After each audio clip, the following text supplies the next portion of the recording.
So in today's lesson, we're going to continue on the grammar stuff that we learned from last week, and then we'll also introduce how to communicate dates so that you'll be able to talk about specific times of the year.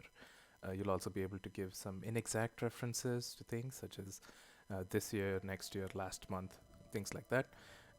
So as you start to build these concepts together and increase your knowledge of grammar, you should be able to start to put together interesting sentences and communicate thoughts that you want to do. So by the end of this lesson, I'm hoping that you're able to start preliminary Japanese conversations with other people of your level and be able to actually say something meaningful beyond just hi, hello. Um, so let's get into it. So you'll remember we were talking about colors last time, and sort of to continue on colors, which are adjectives, there are other adjectives in Japanese that when you translate to English, you'd actually use a verb for rather than an adjective. And I have a few examples of those, but that makes it a little confusing from an English perspective that some verbs are adjectives, and then it probably further gets confusing when you realize that Japanese adjectives can be conjugated and there are different rules for that. But when we cover them, I think you'll get pretty comfortable with them. So probably one of the best examples of a word that is an adjective in Japanese but is a verb in English is to like something. So here I have the word suki. Suki means to like.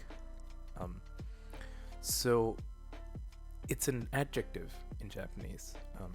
It's a na adjective, but we'll cover that in a little bit. And so you can see it written here. It's written in Hiragana. It's written in kanji, but you don't need to know the kanji yet. Romaji, just so you know how to read it again, and then a definition. So suki is to like. Yeah, you've probably heard this one a lot. And then you can modify that and then say daisuki. Daisuki is to like something a lot. In English, you might say that you love something, but this is not romantic love. This is just to love something a lot. So when you really like something in English, you might say, "Oh, I love this." Like I love Avalon's latest song, but in Japanese, you might use daisuki rather than the word for romantic love, which is a different thing. Similarly, the opposite to liking something is disliking something. So you have kirai. Kirai is a word that means to dislike. It's an e adjective.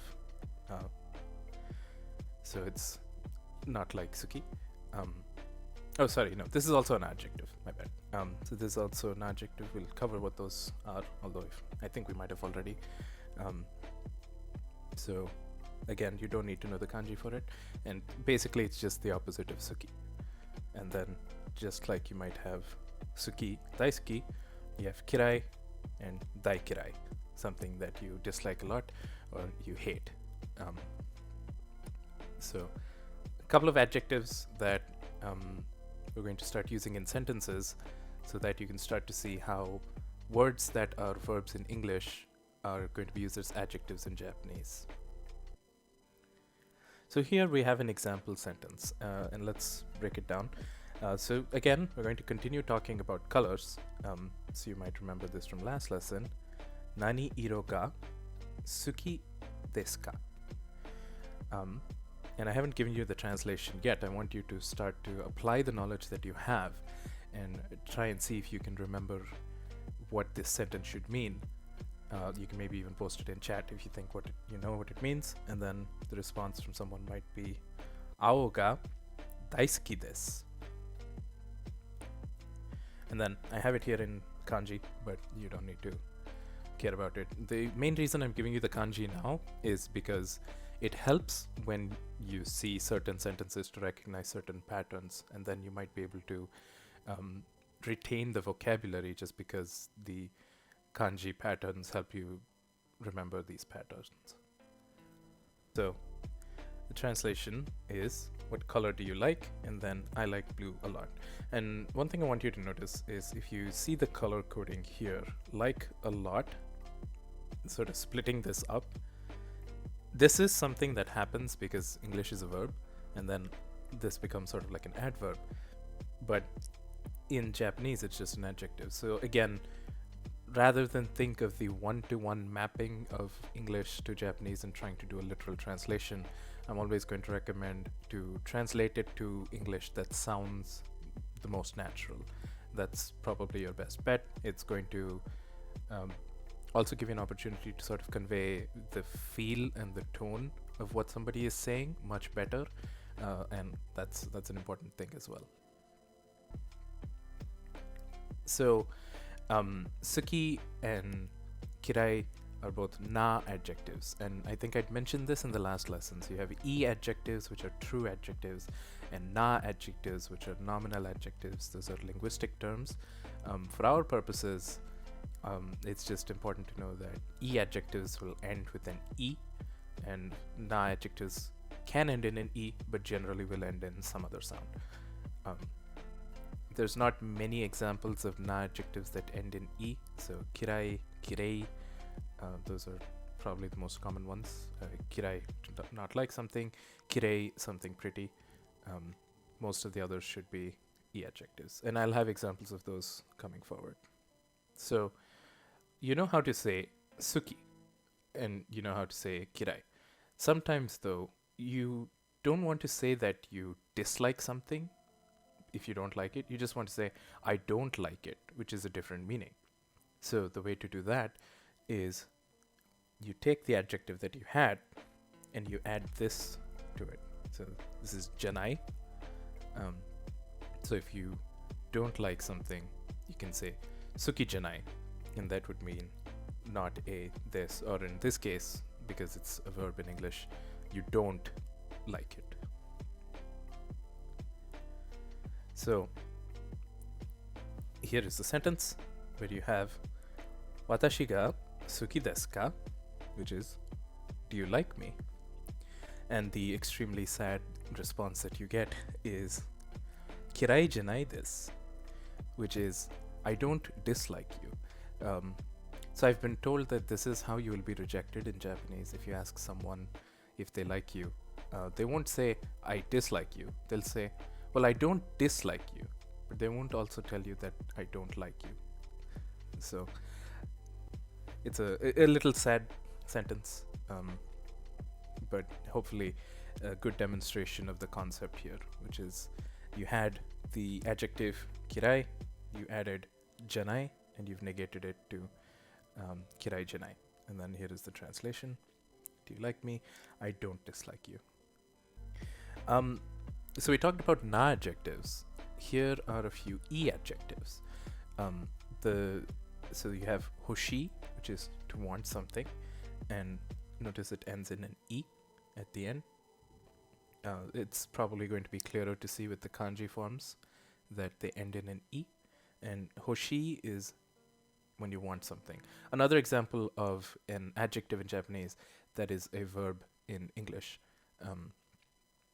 So hoshi, you'll hear this one pretty frequently, because it's to want something is a very common thing to say. You have atarashi. Atarashi is new, and again ends in an e. And I want to point out the shi e means that you're going to elongate it, so it's atarashi, and atarashi means new. The opposite of atarashi is furui. So furui means old, again ends in an e. Here you can see very clearly the kanji plus e.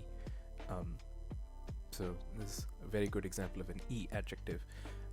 So furui meaning old.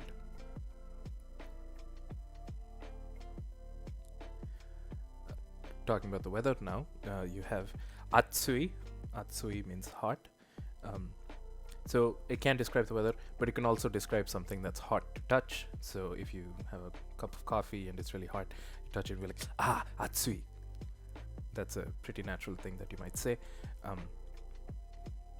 Sometimes it's just enough to throw the adjective out there, so you'll hear that from time to time.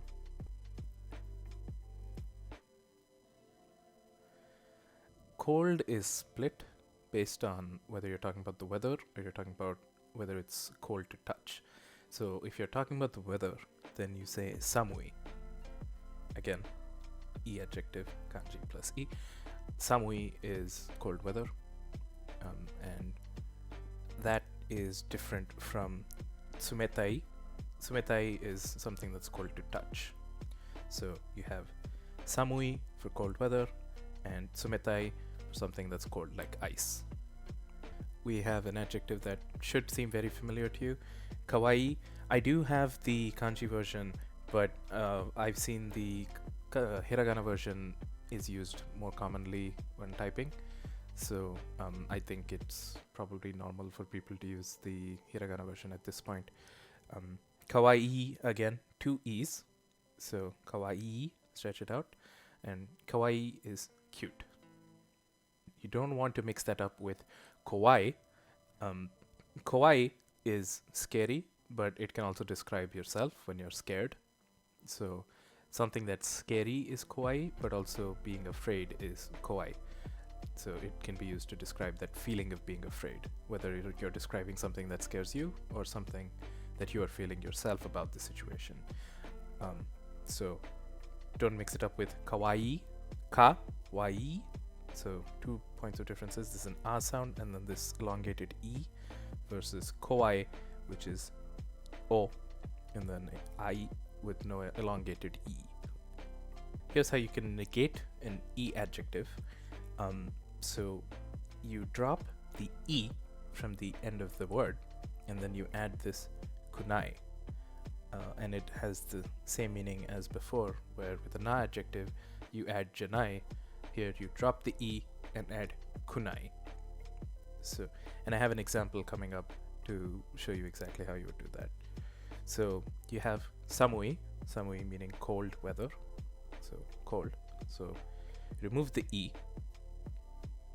and then you add kunai. So now the word is samukunai. So samui has become samukunai. And here you can see the transition here. So you drop the e and you add kunai. So let's use this in a sentence.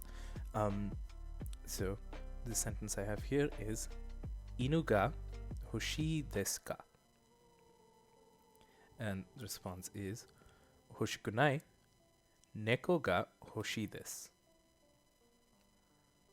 So let's try and translate this word by word. Inu, we know, is dog. Hoshi, want. Desu ka? So do you want a dog? The response, hoshikunai, I don't want them. Neko ga hoshii desu. Neko, cat. Hoshii desu, as we talked before. So translation would be, do you want a dog? Response, I don't want one, I want a cat. So the next concept is another example of the koso a-do pattern. So if you remember the koso a-do pattern, last time we spoke about kore, sore, are, dore, which was to reference things in different spheres of influence from the speaker and the listener's perspectives. So we're now going to have the same pattern, but rather than talk about things, we're going to talk about places. So we have koko, which is here, soko, which is there, asoko, which is that over there, and then doko, which is where. So koko, something near the speaker, soko, something near the listener, asoko, something that's far away from both of them, and then doko, where, question. So it's the same pattern, koso a-do. It's asoko and not ako, which is a slight exception, but you'll remember that. So koko, soko, asoko, doko. Doko, I'm hoping, is particularly familiar from Minna Doko, which is something that you might have heard in the Hololive streams when they're playing Among Us and they're playing a hide and seek version, or when Kura got lost looking for everyone during the summer festival stream, and she was asking Minna doko. So we have a couple of places that we can talk about. So let's use two words here, pretty simple. You have naka. Naka means inside, and then you have soto. Soto means outside. So naka and soto. So we can put together a new sentence now. Neko wa doko desu ka? Soko desu. And the translation would then be, where is the cat? It's there.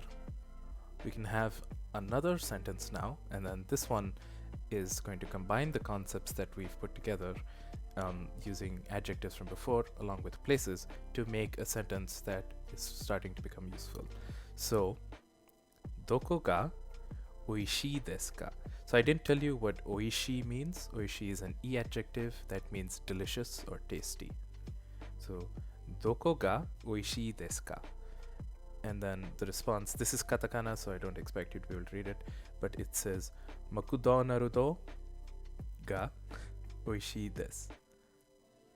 So, what I have here now is I have a literal translation and then I have a more natural translation.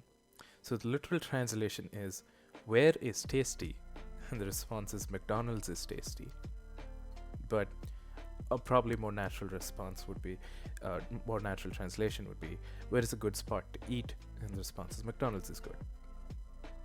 Even though the word good doesn't show up anywhere in this sentence, you can translate it because you're trying to convey the intention and not the exact words. Trying to translate the exact words is how something like Google or DeepL gets confused, and so when you hit translate tweet on a tweet from one of the Holo members, that's how it gets confused and lost in translation. The next piece of grammar that we're going to learn is the but conjunction, demo. So you can use this to sort of join two sentences together that are somewhat related. I guess in English it wouldn't be necessarily sentences but clauses. The idea though is that you can join them together. Sometimes there's a contrast between them. That doesn't necessarily have to be, but it's a way to connect two sentences together and have them relate to each other.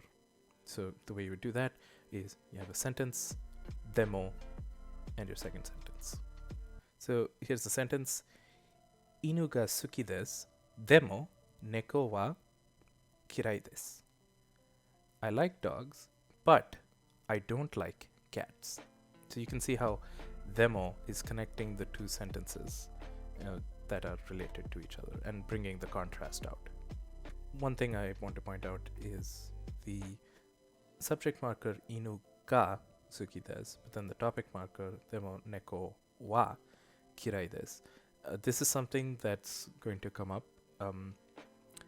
You can interchange wa and ga when you use demo to emphasize that you've changed so you're trying to place emphasis on I like dogs, but I don't like cats. So cats becomes the focus, and so you're changing the inu ga to neko wa to really emphasize that. Okay, let me write this one in Romaji for you.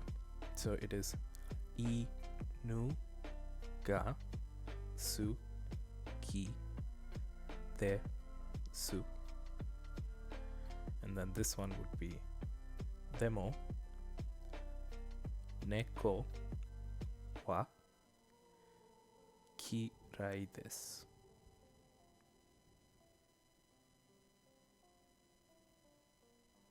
Alright, so going over the sentence once again. Inu ga suki desu, demo neko wa kirai desu. So emphasis on not liking cats because of the way that this sentence is structured. Probably this is a response to someone that says like, do you like cats and dogs? And you'll say, yeah, I like dogs, but I don't like cats. And that sort of becomes the focus. Not only can you change the wa and ga, you could also keep the same one.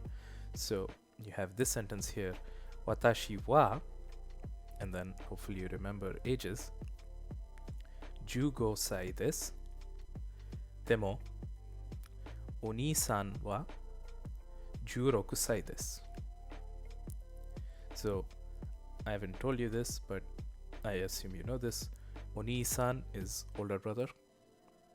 So I am 15 years old, but my brother is 16 years old.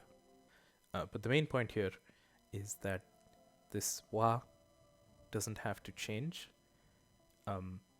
but you could also have them change. So you, or in the previous example that I had, inu ga suki desu, demo neko wa kirai desu. So you can have them change for emphasis, but you don't have to have them change. You are allowed to have them both.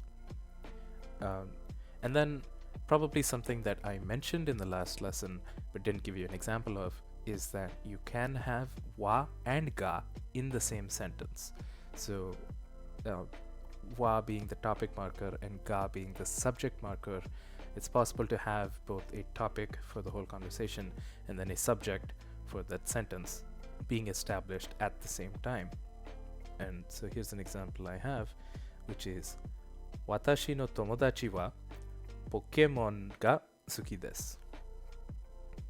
So watashi no tomodachi, my friend, if you remember from last lesson, wa, so my friend is the topic and we're going to be talking about my friend. Pokemon ga, so Pokemon is what we're talking about in this sentence. Ga indicating that Pokemon is the subject for this sentence. Suki desu, likes. So my friend likes Pokemon. So from this point, if you were to continue talking, it's sort of assumed that you're talking about my friend, and so you wouldn't need to then establish the topic again. But if you did want to talk about a different game, like say Zelda, you might then again say Zelda ga kirai desu, for example, although I don't know why you would dislike Zelda. So there you go. That's the demo connector, the conjunction that connects two clauses, and then also ways to then use the topic and subject marker together in the same sentence. And so that pretty much covers the grammar that I'm going to talk about for today. The rest of this lesson is going to be about dates. When it comes to dates, there's a lot of writing that you might have to do, but if you don't feel like doing it right now or you want to go over it carefully, then I would either wait for the recording or you'd be able to look these up online as well.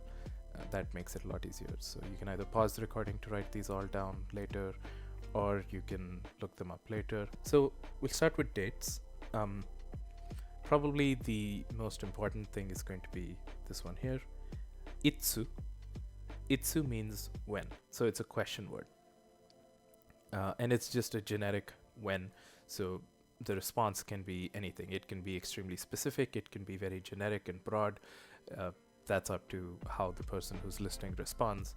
When you ask itsu, you're not specifying what kind of answer you're expecting. You're just saying when, so you can get a response of any variety.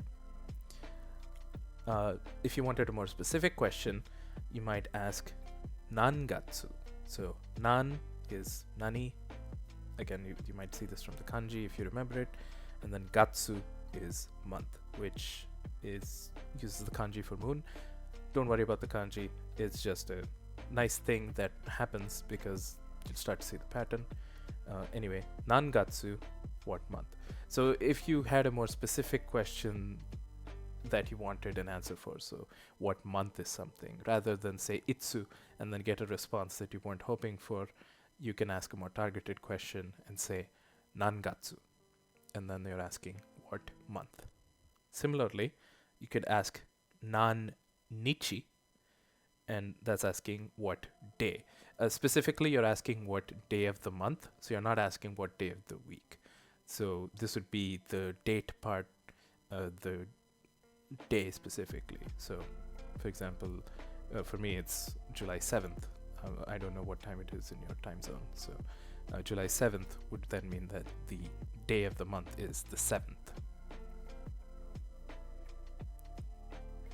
And then again, nan, and then this one is the kanji for sun.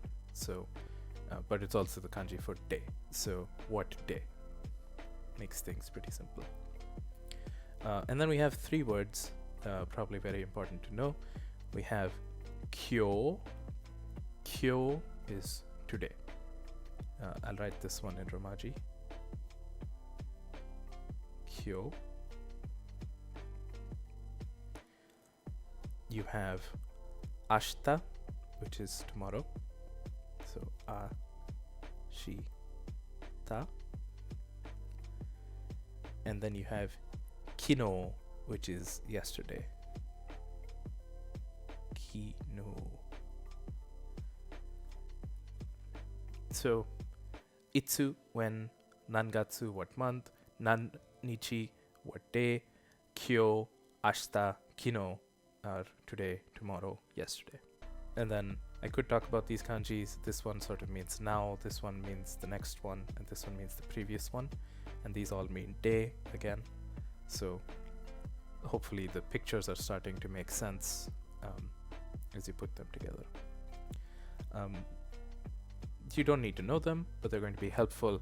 As I show you more dates, you'll start to see the pattern, because we're especially going to see this one more, and then this one also. So now you have some references that you can use. Let's talk about the actual days of the month. So the days of the month in Japanese have names, and they're a little complicated to remember the exact names for. Fortunately for you, if you wanted to just write it in Japanese, you don't have to remember the name. So, for example, the first day of the month is Tsuitachi, but you can just write it with this kanji. So 1 plus the kanji for day. The second day of the month is Futsuka, so Futsuka. The third day is Mikka, so this is a sukuon, it's not tsu, so it's Mika, like this. Fourth day, Yokka, again, sukuon, Yokka.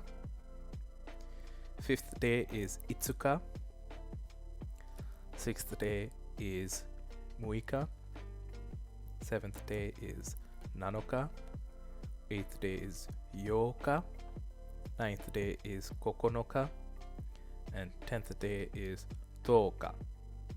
So I'll write this one also. Toka. So they're not easy names to remember. There's no real pattern to it when you see it for the first time. These are harder to retain.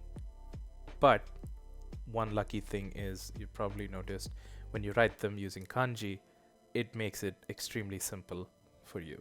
So if you're ever really stuck and you don't remember the exact name of the day, maybe when someone's speaking to you, you won't realize it, but at least you'll be able to recognize it in written Japanese, because the kanji is helping you put it together. Luckily from here, there's a bit of a pattern, so that makes things a little easier. It basically becomes the number plus nichi, which, if you remember, nichi was day. So Ju-ichi, nichi is 10, 1 day, so 11 day.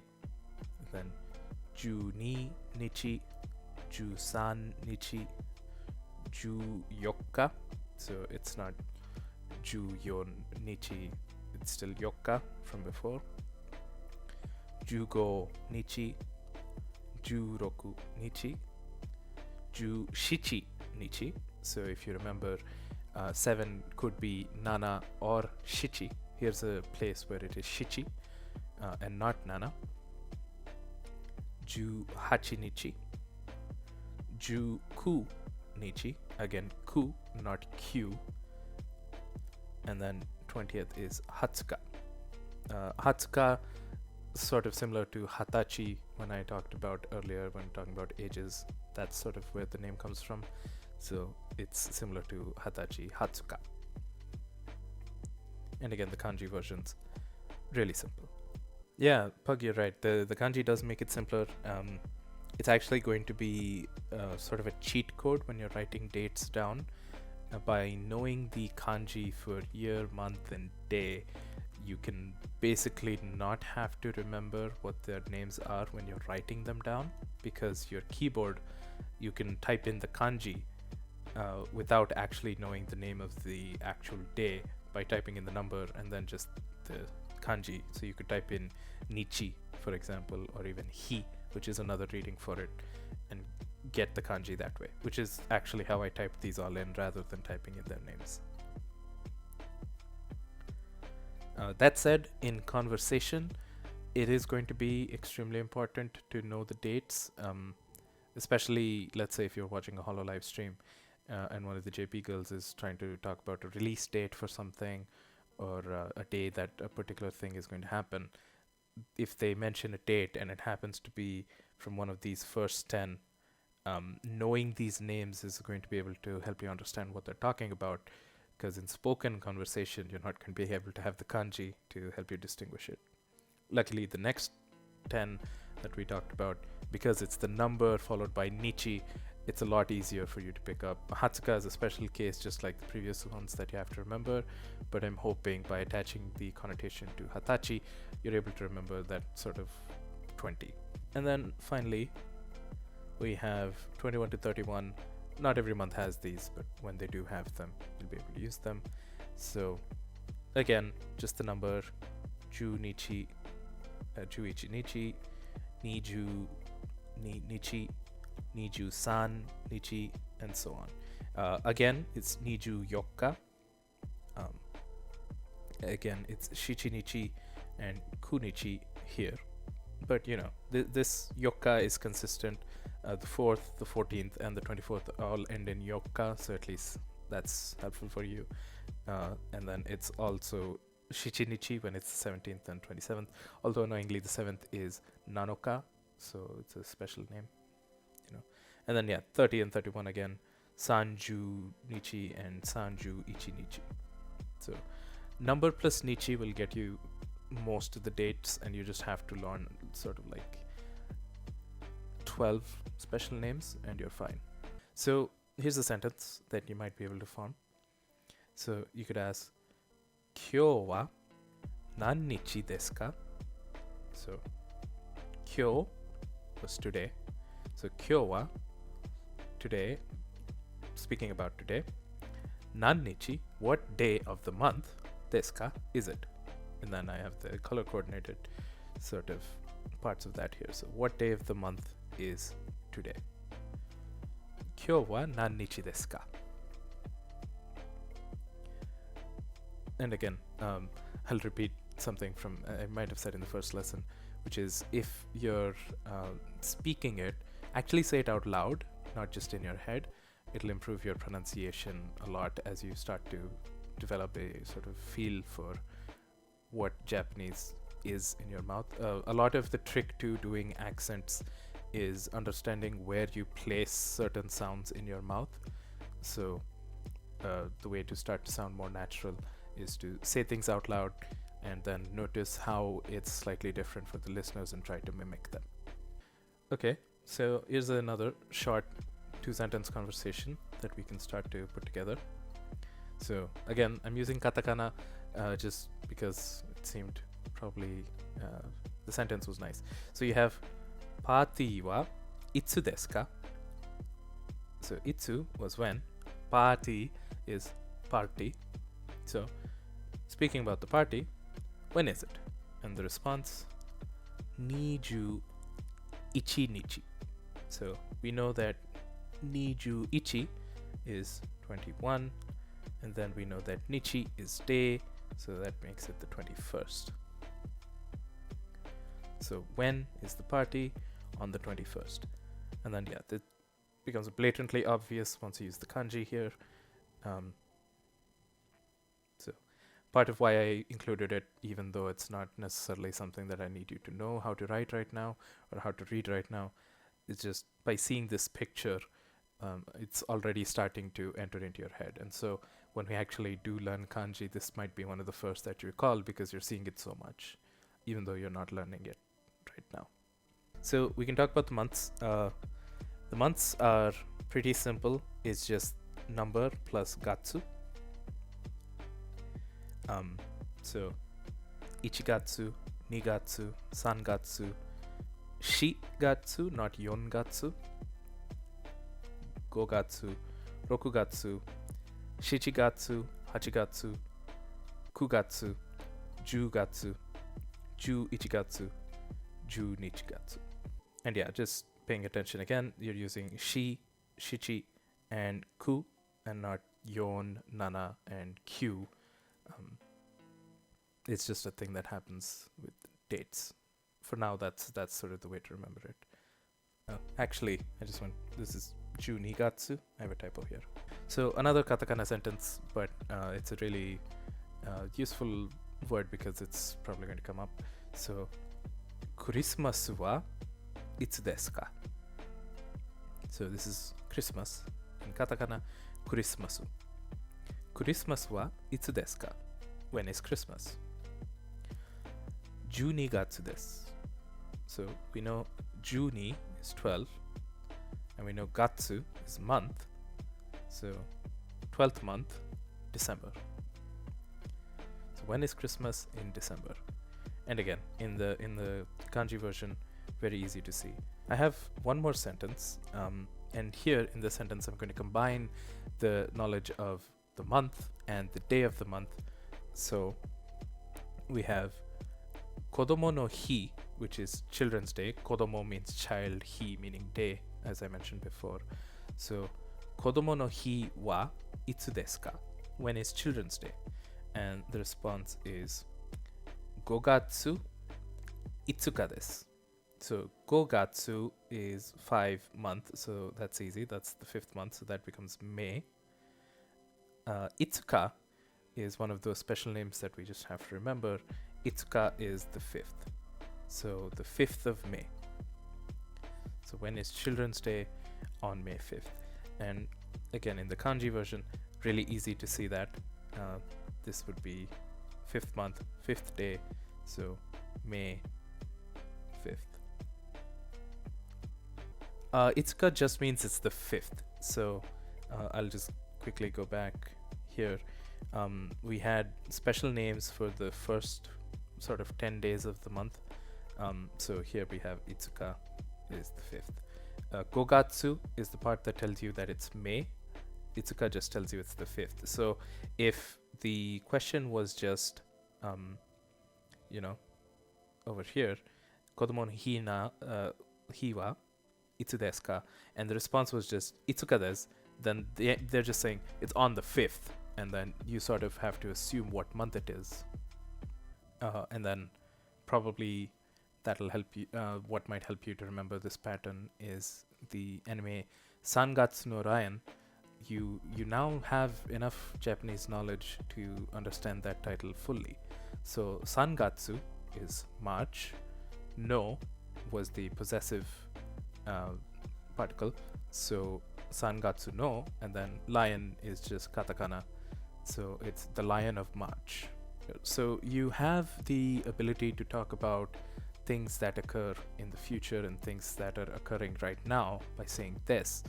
But if you wanted to talk about something that happened in the past, you need to modify your sentence. So the way you can do that is you change the word ending this into deshita. And this is basically the way to just conjugate your sentence to say this happened before. So you can only use this with sentences that are generally not having a verb in them and where this is sort of the verb. So some people consider this a verb, and then considering that it can then be conjugated in this way, that is what you're doing. So you're conjugating the verb this to be past tense deshita. Other people would just say that this denotes a state of being, and then deshita denotes a state of used to be. Doesn't matter. Either way, the point is you have your sentence this, that becomes your sentence deshita. So I have an example. kuruma wa nani iro deshita ka? So rather than desu ka, which is what color is the car, we're asking deshita ka, which is was the car. So you're probably referring to a car that you saw in the past and you're trying to recall it, and you ask, what color was it? And then the response is akai to aoi deshita. So akai was red, to was our and conjunction, and then aoi was blue. So what color was the car? Was deshita, and it was deshita again, red and blue. Aoi to akai, or akai to aoi, red and blue. And I'll re-emphasize that if you had a verb, then you would conjugate the verb. Since these sentences don't have a verb, or you could consider this to be the verb, that's the part that gets conjugated. So if you had a verb which we haven't talked about yet, then that would be the part of the sentence that you conjugate instead. So we can look at one more sentence. Party wa itsu desu ka?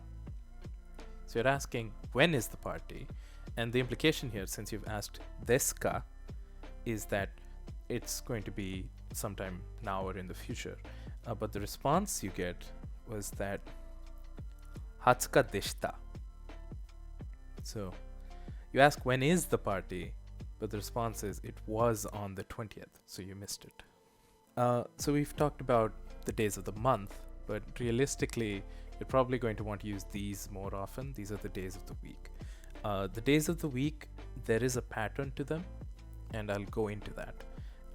But you do need to remember these as they are, and it is a little complicated initially, but I will break down the etymology for these, and then hopefully, because I've attached a story to it, you'll be able to recognize it and remember their names. So the first thing to notice is they all have the same ending, which is yobi, which in the kanji is very clear that that's the ending.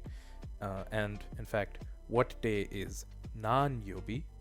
And that now, when you see the kanji, you remember this nan is nani, so the question, and then yobi is day of the week. So going in order, you have Monday is getsuyobi, Tuesday is kayobi, Wednesday is suiyobi, Thursday is mokuyobi, Friday is kinyobi. I have a typo here, it's kinyobi. Saturday is doyobi, and then Sunday is nichiyobi. So let me just cross this out, write it correctly. It's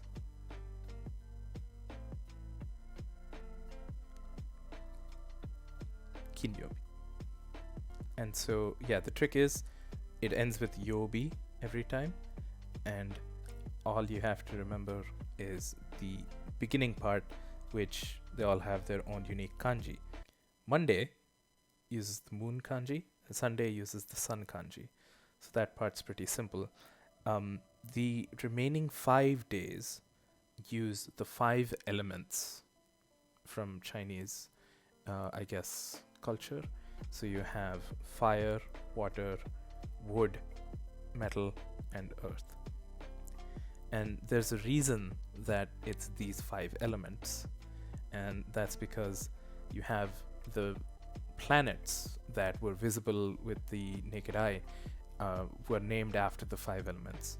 So you have this thing basically means planet. So this is, if you remember from here, this is ka yobi. This one you could read it as ka. So here it's kase, and kase is the word for Mars. This one is suisei, not hoshimachi suisei, which is written in Hiragana, but it is said the same way. So suisei is water planet. It ends up being Mercury, and then so on. So then you have mokusei for Jupiter, becomes mokuyobi. Kinsei becomes kinyobi, and then dosei becomes doyobi. And so you had these 5 planets that are visible with the naked eye, and those sort of get matched up. And if you know your Norse mythology and you can match the Norse gods to the Roman gods that the planets are named after, that might help you. For example, Jupiter is the god of thunder. The Norse god of thunder is Thor, and the name Thursday comes from Thor's day, so it's the same god being referenced, mythologically at least. So if you do know your mythology, you can sort of use that, tie that back to this, or you could just remember. It's only 7 days to remember, so I'll go back. These are the days. So let's apply the knowledge that we just learned. Kyō wa nan yobi desu ka? So remember, yobi was day of the week. So nan yobi, what day of the week? And kyo was today. So kyo wa nan yobi desu ka? And the response is kayobi desu. So kayobi is Tuesday. You probably might not have remembered, but as you use them, you'll start to remember. So what day of the week is today? It's Tuesday. Continuing with dates, now let's talk about the year, right? So this might get a little confusing again because kanji. So the kanji is going to be the same, that might help you, but the reading is going to be different, that might confuse you. Just for now, remember it, and then later when we talk about kanji, it'll make sense as to why they're different. So the word for year is toshi. And then it has this kanji here. But when you were talking about a specific year, so you give it a number, then you would have that number and then say nen. So nen is a different way to say year. It's the same kanji, it's just a different reading, but they both mean year. It's just that on its own, you'd use this reading, which is toshi, and then with other kanji, you would probably change it to nen. So to ask what year, we use nan nen. So you'll remember nan, the question word, nan or nani, nen, year. This year is kotoshi. So it's toshi plus this ko, which is coming from this one here. This one, kanji, you'll remember, meant now. So the current year is kotoshi. Last year is kyo nen, and next year is rai nen. So the third one is nan nen. So nan is shortened for nani, so nan is the question word, and then nen is year, so nan nen, what year? So when you're asking about the year, that's how you'd ask it. Here's an example sentence. Kotoshi wa nan nen desu ka? Kotoshi is this year, nan nen, what year? So what year is this year? And then here I've written 2021, but if you remember the lesson on numbers, you would have to say this in the Japanese way. So nisen niju ichinen. Right? So nisen 2000, niju 20, ichi 1. So niju, so nisen niju ichi nen for the year, des. Here you can sort of see the benefit of the kanji is, so this one is this year, what year, and then 2021 year. So the year 2021. So this kanji thing helping you understand what's happening. So the Japanese date format when you speak it is going to be the year, then the month, and then the day. So I have date here. This is Derek Henry's birthday. Derek Henry, the football player, not my birthday. I'm a lot older than this. So I've written out the full hiragana for those of you who are curious about it, and then color coded it so you can see that the full year is a pretty long thing. So let's break it down. So you have sen, that's 1000. You have kyuhyaku, so that's 900. Kyuju, 90. Yon, 4. nen, so that's the year. So 1000 plus 90, 900 plus 90 plus 4, 1994, that's the year. Then you have Ichigatsu, so first month, which becomes January. And then you have Yokka, which is the fourth. So you put that all together, you have Sen Kyuhaku Kyuju Ichinen Ichigatsu Yokka. And then that becomes January 4th, 1994. And so you'd always say year first, then the month, then the day. The good news is this is actually how you are probably going to write it. So it's a lot more readable. This one, I'm going to just draw this line here because then you'll start to see the pattern. So we have shu, which means week. I'll write this one in Romaji. Shu, so elongated. That means week. So then we have konshu, senshu, and raishu to mean this week, last week, next week. And then the same pattern holds for month. So the month is getsu, and then you have kongetsu, sengetsu, and raigetsu to mean this month, last month, next month. And if you look at the kanji, you'll see that this prefix stays the same, and then you're just changing the next one. This is the kanji for week, this is the kanji for month. This is also the kanji for moon. Again, don't worry about it right now. Given these, we can try to form some sentences. I'll give you one vocabulary word, which is tanjobi. Tanjobi is birthday. It actually was Kiara's birthday yesterday, so that's very timely. So tanjobi. Again, this B is he. It's coming day again. So, and this kanji means life. Doesn't matter right now, but the point is birthday. You can see how kanji basically is just pictorial representation. So here's a couple of sentences. So we have Tanjobi wa itsu desu ka? When is your birthday? We have three different answers. So the first case is Raishu no kinyobi desu. So let's figure that out. So we have Raishu. Raishu, if you remember from here, this one, Raishu is next week. So Raishu, next week, and then Kinyobi. Kinyobi was Friday. So next Friday.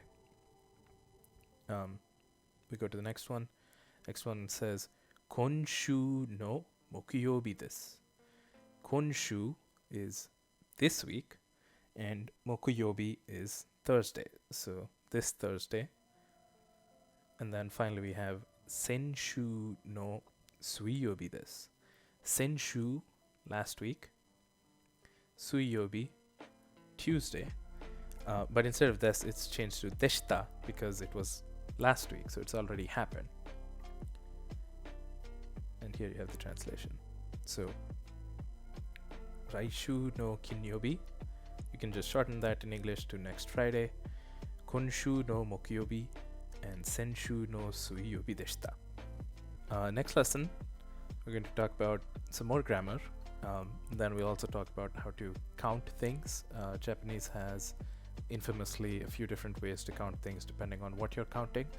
So again, similar to today, you'll have to learn a few different words.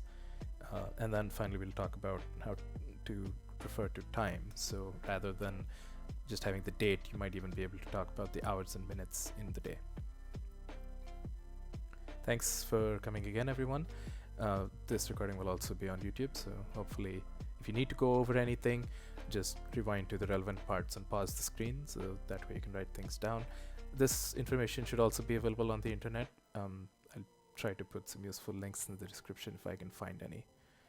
And then I'll see you all at the same time next week.